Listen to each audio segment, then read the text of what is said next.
Haunted Manor. Old Westbury Gardens was once Long Island's crown jewel, its marble fountains and sculpted roses masking a darker legacy.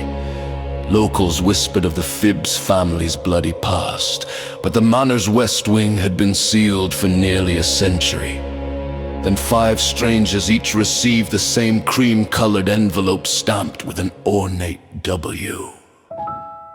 You are cordially invited to a private midnight viewing of the long-sealed west wing of old Westbury Manor. One night only. No one knew why they'd been chosen. None suspected the house had chosen them. Rain slicked the gardens as the guests arrived. Evelyn Hart, a historian obsessed with the Phibbs. Mark Rivers, a cocky paranormal vlogger. Lucia Delgado, a timid art restorer. Thomas Kane, the longtime gardener. And Harper Quinn, a psychic whose visions rarely lied. An elderly caretaker welcomed them with a thin smile.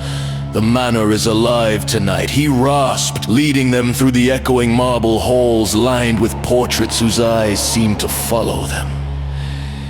At the sealed doors of the West Wing, the caretaker turned a heavy key. A breath of cold, damp air swept into the corridor, carrying a faint scent of lilacs and decay.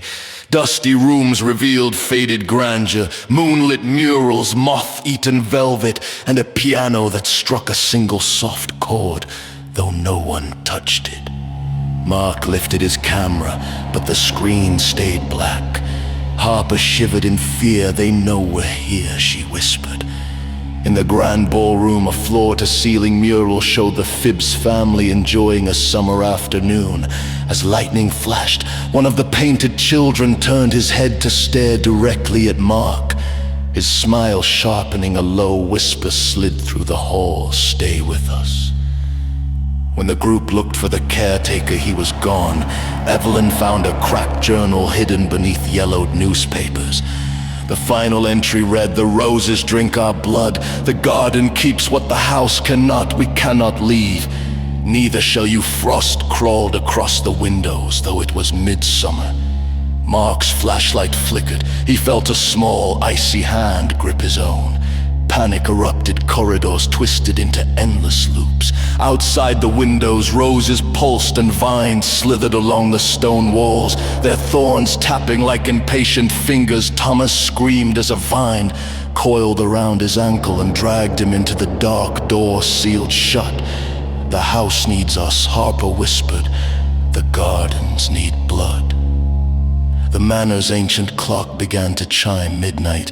The painted roses bled, the Phibbs' faces blurred until Mark's own terrified features stared back from the mural. The painted surface stretched like wet canvas and swallowed him whole. Evelyn, Harper, and Lucia woke at dawn outside the gates, their clothes damp with dew, memories fractured of Mark and Thomas. There was no sign of their friends behind them.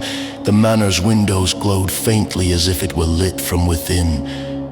Days later, fresh invitations appeared across Long Island. That summer, the roses of old Westbury Gardens bloomed a perfect, impossible crimson color and never wilted again.